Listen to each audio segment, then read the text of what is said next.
Good morning students. स्वागत आप सभी का अपनी इस मैथमेटिक्स की ऑनलाइन क्लासेज में। 8.3 एक्सरसाइज हम लोग कंप्लीट कर चुके हैं, स्पर्श रेखा और अभिलंब की समीकरण ज्ञात करना, और इसके हमने कुछ महत्वपूर्ण एग्जांपल्स भी किए थे। तो बच्चों अभी एक और महत्वपूर्ण एग्जांपल जो अभी इसमें बाकी है वो आज हम लोग कर लेंगे, और उसके बाद में हम लोग एक्सरसाइज 8.5 जो है वो स्टार्ट करेंगे। तो बच्चों एग्जाम्पल नंबर 22 हम लोग करने जा रहे हैं, और एग्जाम्पल नंबर 22 में हमें क्या दिया हुआ देखिए। एग्जाम्पल 22 हमें करना है, और एग्जाम्पल नंबर 22 में हमें ये प्रूफ करना है कि x के प्रत्येक मान के लिए रेखा x बटे a प्लस y बटे b बराबर 2 वक्र x बटे a की घात n प्लस y बटे b की घात n बराबर 1 को बिंदु AB पर स्पर्श करती है। तो बच्चों सिंपली हमें यहां पर क्या प्रूफ करना है? हमें ये प्रूफ करना है कि ये जो रेखा है इस वक्र को बिंदु AB पर स्पर्श करती है। तो देखिए बच्चों सिंपल हमें क्या करना होगा, इस वक्र के बिंदु AB पर हम स्पर्श रेखा की समीकरण निकालने का प्रयास करेंगे, और अगर वो रेखा की समीकरण x बटे a प्लस y बटे b बराबर 2 के रूप में आती है, तो यहाँ पर ये बात जो है वो प्रूफ हो जाती है कि ये रेखा इस वक्र को बिंदु AB पर स्पर्श करेगी। तो देखिए बच्चों सिंपल हम यहाँ पर क्या करेंगे, दिया गया जो वक्र है, दिया गया वक्र अपने पास है यहाँ पर x बटे a की घात n प्लस y बटे b की घात n बराबर में 1, या इसको अगर मैं थोड़ा सा इसको परिवर्तित करके लिखूं तो बच्चों x की घात n बटे a की घात n प्लस y की घात n बटे में b की घात n और बराबर में हो जाएगा 1, और ये हो जाएगी समीकरण नंबर 1। बच्चों इस वक्र के किसी बिंदु AB पर मुझे स्पर्श रेखा की समीकरण ज्ञात करनी है, तो मुझे समीकरण 1 का x के सापेक्ष जो है वो अवकलन करना होगा। तो देखिए बच्चों इसका अवकलन करेंगे तो यहाँ पर x की घात n का अवकलन हो जाएगा n इंटू में x की घात n माइनस 1 बट्टे a की घात n अचर है, प्लस n इंटू में y की घात n माइनस 1 और अपोन में है b की घात n, और y का x के सापेक्ष हो जाएगा dy अपोन में dx, और 1 एक अचर राशि तो उसका इंटीग्रेशन हो जाएगा 0। तो बच्चों यहाँ से y की घात n माइनस 1 अपोन में b की घात n dy अपोन में dx का जो मान है वो माइनस x की घात n माइनस 1 अपोन में a की घात n के इक्वल प्राप्त होगा, जिससे मुझे यहाँ से dy बाई dx का जो मान है माइनस x की घात n माइनस 1 इंटू बी की घात n बटे में a की घात n इंटू में y की घात n माइनस 1 के इक्वल प्राप्त होगा। तो बच्चों चूंकि मुझे ये प्रवणता जो है वो बिंदु AB पर ज्ञात करनी है, इसलिए dy बटे dx का मान बिंदु AB पर मैं निकालूं तो x के स्थान पर a और y के स्थान पर मुझे b रखना होगा। तो माइनस a की घात n माइनस 1 b की घात n और बट्टे में आएगा a की घात n इंटू में b की घात n माइनस 1, तो सोल्व करने पे आएगा माइनस का b अपोन में a। तो बच्चों कुल मिलाकर यहाँ पे स्पर्श रेखा की प्रवणता जो है बिंदु AB पर वो माइनस b अपोन a के इक्वल आएगी। अब देखिए बच्चों इस बिंदु के ऊपर स्पर्श रेखा की प्रवणता ज्ञात करेंगे, स्पर्श रेखा की समीकरण हम लोग ज्ञात करेंगे। तो बिंदु AB पर स्पर्श रेखा की समीकरण, तो बच्चों देखिए सिंपली हम लोग क्या करेंगे, फॉर्मूला यहाँ पे यूज करेंगे रेखा की समीकरण का, तो वो होगा y माइनस y1, तो y1 का मान b हो जाएगा, माइनस प्रवणता इंटू में x माइनस x1। अब देखिए बच्चों हम इसको वज्र गुणा करेंगे तो यहाँ पर आएगा ay माइनस का हो जाएगा ab, ये हो जाएगा यहाँ पे माइनस का bx और प्लस का हो जाएगा ab। अब माइनस bx को लेफ्ट हैंड साइड में पक्षांतरण करेंगे तो बच्चों ये हो जाएगा यहाँ पे प्लस का bx, प्लस में आएगा यहाँ पर ay, बराबर में हो जाएगा बच्चों ये 2ab। और जैसे मैं पूरी समीकरण को ab से भाग देता हूँ तो बच्चों मेरे पास यहाँ पर आने वाला है x अपोन में a, यहाँ पर आने वाला है y अपोन में b, और बराबर में आने वाला है 2। तो बच्चों ये उस स्पर्श रेखा की समीकरण है जो दिए गए वक्र को बिंदु AB के ऊपर स्पर्श करती है, और यही रेखा जो है हमें क्वेश्चन में भी दी गई थी। तो बच्चों इससे ये बात प्रूफ हो जाती है कि रेखा x बटे a प्लस y बटे b बराबर 2 जो है वो इस वक्र को बिंदु AB पर स्पर्श करती है, या इसकी एक स्पर्श रेखा है। तो बच्चों इस प्रकार से हमने 8.3 के सारे एग्जाम्पल जो हैं बहुत अच्छे से कंप्लीट कर लिए हैं, तो आप इनके ऊपर ज़रूर अभ्यास कीजिएगा। प्रत्येक एग्जाम्पल जो अपने आप में मोस्ट इंपॉर्टेंट है। तो चलिए बच्चों, अब हम बढ़ते हैं प्रश्नावली 8.5 की तरफ, उच्चिष्ट और निम्निष्ट, जिसमें हम दिए गए वक्र का उच्चिष्ट और निम्निष्ट मान जो है वो ज्ञात करने की क्रियाविधि के बारे में पढ़ेंगे। चलिए बच्चों, हम कर रहे हैं यहाँ पे एक्सरसाइज 8.5 उच्चिष्ट और निम्निष्ट, उच्चिष्ट और निम्निष्ट। तो बच्चों यहाँ पे सबसे पहले आपको पता होना चाहिए कि उच्चिष्ट और निम्निष्ट का मतलब क्या होता है। मैक्सिमा और मिनिमा, किसी भी फलन की मैक्सिमम वैल्यू और मिनिमम वैल्यू जो होती है वो उस फलन के लिए उच्चिष्ट और निम्निष्ट कहलाती है। जैसे बच्चों मैंने यहाँ पे माना कि एक वक्र है अपने पास y बराबर fx। तो बच्चों इस वक्र को अगर मैं ग्राफिकली ड्रॉ करता हूं तो मैं यहाँ पे मान के चलता हूं कि मेरे पास कुछ इस तरह का ग्राफ जो है वो शो होता है, जहां पर ये होगी बच्चों x अक्ष, ये हो जाती है यहाँ पे y अक्ष। तो आप देखेंगे बच्चों जिस तरह से ये ग्राफ जो है, ये वक्र जो है मूव कर रहा है, इसमें एक बार तो ये अपने उच्चतम मान को ग्रहण करता है, एक बार ये निम्नतम मान को ग्रहण करता है, फिर ये उच्चतम स्तर पे जाता है, फिर निम्नतम स्तर पे आता है। तो माना ये पोजीशन यहाँ पर A1, A2, A3, A4 और इस प्रकार से अपने पास अलग अलग बिंदुओं के ऊपर ये पोजीशन जो है हमें प्राप्त होती है। तो देखिए बच्चों यहाँ पर इन बिंदुओं में से कुछ बिंदुओं के ऊपर तो ये उच्चतम रहेगा, जैसे A1 के ऊपर ये फलन जो है वो अपना उच्चतम मान ग्रहण कर रहा है, तो A1 के ऊपर ये उच्चिष्ट होगा, A3 के ऊपर उच्चिष्ट होगा, A5 पर उच्चिष्ट होगा। लेकिन कुछ बिंदु जैसे यहाँ पर A2 है, A4 है, A6 है, इसके ऊपर फलन जो है निम्निष्ट रहेगा। तो बच्चों किसी भी फलन का उच्चिष्ट और निम्निष्ट मान ज्ञात करने के लिए सबसे पहले हमें उन बिंदुओं को ज्ञात करना पड़ता है जिस पर फलन उच्चिष्ट या निम्निष्ट होता है। तो बच्चों ये बिंदु जैसे ही हमें प्राप्त हो जाते हैं, इन बिंदुओं को हम लोग यहाँ पर वक्र में रखेंगे और वहाँ से हम लोग जो है उच्चिष्ट मान और निम्निष्ट मान जो है वो फलन का ज्ञात कर लेंगे। लेकिन जो महत्वपूर्ण बात यहाँ पे निकल के आती है वो ये होती है कि इन बिंदुओं को हम किस प्रकार से प्राप्त करें, क्योंकि हमारा सबसे पहला फोकस जो होता है वो इन बिंदुओं को प्राप्त करने के ऊपर रहता है। बच्चों एक और इसकी गुणधर्म समझ लीजिए आप उच्चिष्ट और निम्निष्ट का। अगर वक्र जो है किसी बिंदु के बाएं से दाएं, किसी बिंदु के बाएं से दाएं अगर उस किसी वक्र के पोजीशन की बात करूं, तो अगर वो धनात्मक से ऋणात्मक की तरफ मूव करता है, यानी उसके बाएं तरफ तो वो बढ़ता है और उसके बाद में वो घटता है, तो बच्चों वक्र जो होता है वो उच्चतम मान के बिंदु से होकर गुजरता है। तो बच्चों ये परीक्षण भी हम लोग यहाँ पर कर सकते हैं, इसको हम लोग प्रथम कोटि परीक्षण कहते हैं।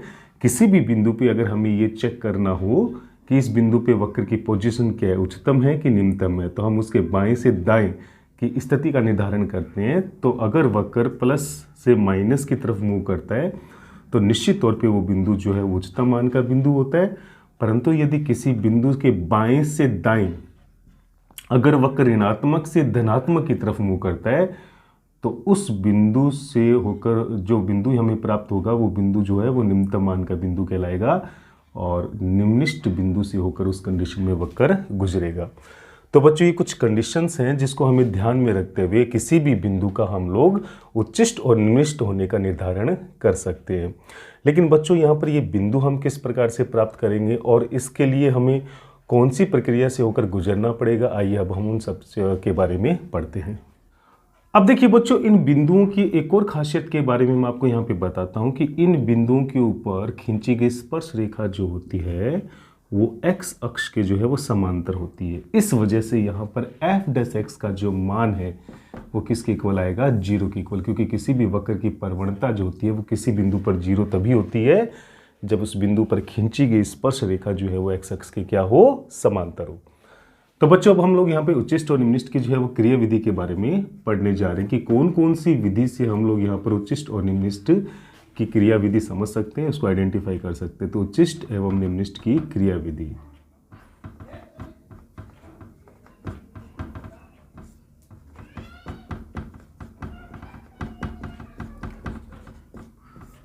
तो देखिए बच्चों उच्चिष्ट और निम्निष्ट की क्रिया विधि के बारे में पढ़ते हैं। तो सबसे पहले देखिए बच्चों हमें यहाँ पर एक वक्र दिया जाएगा और उस वक्र की समीकरण को हमें y बराबर fx के रूप में व्यवस्थित करना है। तो बच्चों ये सारे रूल की मैं आपको पीडीएफ दे दूंगा यहाँ पे, और आप केवल यहाँ पर इस चीज़ को समझने का प्रयास कीजिए कि इसकी क्रियाविधि क्या होगी, हमें कौन कौन से चरणों से होकर गुजरना होगा। तो देखिए बच्चों, सबसे पहले हमें दिए गए वक्र के समीकरण को y बराबर fx के रूप में अरेंज करना है। उसके बाद में हमें दिए गए वक्र को x के सापेक्ष अवकलन करते हुए वहां से dy बटे dx का मान ज्ञात करना है। तो बच्चों यहाँ पर dy बटे dx जो है वो f डैश x के इक्वल होगा, और यहाँ से हम लोग f डैश x का मान ज्ञात करेंगे। उसके बाद में बच्चों dy बाई dx को जीरो के इक्वल लेते हुए, dy बाई dx को जीरो के इक्वल लेते हुए हमें उस इक्वेशन से x के विभिन्न मान जितने भी वहाँ से हमें प्राप्त हो सके वो सब निकालने हैं। तो माना वहाँ से कुछ मान a1, a2, a3 के रूप में हमें प्राप्त हो रहे हैं, तो ये सारे मान जो है हम लोग प्राप्त करेंगे। तो बच्चों तीसरी विधि में हम लोग यहाँ पे क्या करते हैं, dy बटे dx को जीरो के इक्वल लेकर जो इक्वेशन हमें यहाँ से प्राप्त होगी वहाँ से मुझे x के विभिन्न मानों को निकालना है। वो 2 या 3 या 1 के रूप में मुझे प्राप्त हो सकते हैं। उसके बाद में बच्चों मुझे यहाँ पर दिए गए फलन के द्वितीय कोटि का अवकलज डी स्क्वेयर वाई अपॉन में डी स्क्वेयर जो है dx स्क्वेयर जो है वो ज्ञात करना होता है। और ये द्वितीय कोटि के अवकलज के अंदर हम लोग यहाँ पर x के जो विभिन्न मान हमने प्राप्त किए थे तीसरे चरण में a1, a2 और a3, वो सब हम यहाँ पे रखने का प्रयास करते हैं। तो देखिए बच्चों, अगर डी स्क्वेयर वाई बटे dx स्क्वेयर का मान x बराबर AR का मतलब बच्चों यहाँ पर हो सकता है r की वैल्यू 1, 2, 3, तो बच्चों यहाँ पर a के सभी मानों को मैं इन शॉर्ट जो है वो AR से रिप्रेजेंट कर रहा हूँ। तो x के किसी मान पर अगर द्वितीय कोटि का अवकलज डी स्क्वेयर वाई बटे dx स्क्वेयर जो है मुझे लेस देन 0 प्राप्त होता है, तो x बराबर AR वाला जो बिंदु है वो उच्चिष्ट मान का बिंदु होगा, उच्चिष्ट मान का बिंदु होगा। तो बच्चों इसमें आपको ध्यान रखना होगा, अगर x के किसी मान पर द्वितीय कोटि का अगर अवकलज 0 से छोटा यानी कि नेगेटिव प्राप्त होता है, तो वो जो बिंदु हमें प्राप्त होता है वो उच्चिष्ट मान का बिंदु कहलाता है। यदि x बराबर AR पर द्वितीय कोटि का अवकलज अगर ग्रेटर देन 0 प्राप्त होता है,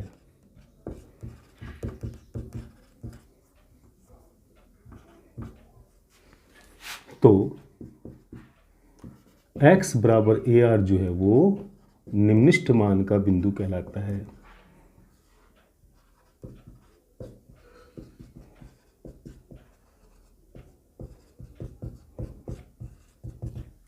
तो बच्चों सिंपली हम लोग क्या करेंगे, फिर से समझ लीजिए इन चरणों को। सबसे पहले हम दिए गए वक्र को y बराबर fx के रूप में एडजस्ट करेंगे। उसके बाद में उसका x के सापेक्ष अवकलन करके वहां से dy बटे dx ज्ञात करेंगे।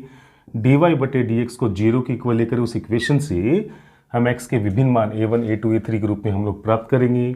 उसके बाद में दिए गए वक्र का द्वितीय कोटि का अवकलन हम लोग करते हैं, और द्वितीय कोटि के अवकलज में x के उन सभी मानों को जो है वो क्रम से रखना स्टार्ट करते हैं। और x के किसी मान पर अगर द्वितीय कोटि का अवकलज 0 से हमें छोटा प्राप्त होगा, तो वो बिंदु उच्चिष्ट मान का बिंदु कहलाएगा, और उस बिंदु पे हमें फलन का उच्चिष्ट मान प्राप्त होगा। लेकिन यदि x बराबर AR की किसी मान पर द्वितीय कोटि का अवकलज अगर मुझे 0 से बड़ा प्राप्त होता है, तो x बराबर AR यानी कि वो बिंदु जो है वो निम्निष्ठ मान का बिंदु होता है, और इस बिंदु पे मुझे फलन का निम्निष्ठ मान ही प्राप्त होता है। और बच्चों सातवें चरण में अपने पास ये स्थिति भी आ सकती है कि x बराबर AR पर द्वितीय कोटि का जो अवकलज है वो शून्य के इक्वल आ जाए। तो बच्चों इस केस में क्या करेंगे, इस केस में हम इसका आगे अवकलज करते रहेंगे जब तक कि ये s शून्य नहीं हो जाए। अर्थात मैं यहाँ से d क्यूब y अपॉन में dx क्यूब, d4y अपॉन में dx4, d5y अपॉन में dx5, इस प्रकार से मैं यहाँ पर आगे बढ़ता रहूँगा जब तक कि x के उस मान पर मेरे पास ये गुणांक जो है वो s शून्य नहीं आ जाए। बच्चों इसमें भी फिर दो स्थितियाँ निकल के आती हैं। यदि मुझे विषम अवकलज गुणांकों के ऊपर अगर ये स्थिति प्राप्त होती है, यदि जैसे d क्यूब y अपॉन में dx क्यूब, d5y अपॉन में dx5, x बराबर x AR पर अशून्य होते हैं तो बच्चों इसमें फलन ना तो वर्धमान होगा, या यूं कहिए कि बच्चों ना तो उस कंडीशन में फलन का मान उच्चिष्ट होगा और ना ही निम्निष्ट होगा, ना ही उच्चिष्ट होगा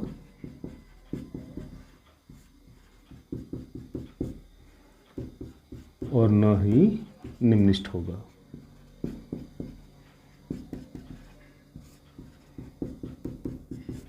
परंतु यदि बच्चों अपने पास यहाँ पर ये स्थिति सम अवकलज गुणांकों के ऊपर उत्पन्न होती है, जैसे d4y अपॉन में dx4, d6y अपॉन में dx6, तो बच्चों इस केस के अंदर अपने पास वही स्थिति लागू हो जाती है जो d2y अपॉन में dx2 जब नॉट इक्वल्स टू 0 था उस कंडीशन में लागू हुई थी। अर्थात बच्चों अगर सम अवकलज गुणांक के ऊपर अगर ये अशून्य होता है तो बच्चों फिर वही स्थिति नंबर 5 और सिचुएशन नंबर 6 जो यहाँ पे अप्लाई हो जाएगी। उस केस में अगर मुझे लेस देन 0 प्राप्त होता है तो उस बिंदु पे उच्चिष्ट मान होगा, और अगर ग्रेटर देन 0 प्राप्त होता है तो मेरे पास यहाँ पे निम्निष्ट मान का बिंदु प्राप्त हो जाएगा। तो बच्चों आपको ये सारी कंडीशंस जो है वो अक्षरशः जो है वो याद रखनी है और इसके ऊपर आपको अच्छे से अभ्यास करना है। तो बच्चों अभी हमने यहाँ पर उच्चिष्ट और निम्निष्ट ज्ञात करने की क्रिया विधि के बारे में हमने पढ़ लिया है। तो बच्चों आज के लिए हम लोग इतना ही करेंगे और इस क्रिया विधि को हम नेक्स्ट क्लास में जब क्वेश्चंस को सोल्व करेंगे तो वहाँ पे अप्लाई करेंगे। तो उम्मीद करता हूँ कि तब आपको ये सारी क्वेश्चन और ये क्रिया विधि जो है वो बहुत अच्छे से समझ में आ जाएगी। तो बच्चों आज के लिए हम लोग इतना ही करेंगे। किसी भी प्रकार का कोई भी डाउट हो तो ज़रूर पूछिएगा। तब तक के लिए जय हिंद, जय भारत।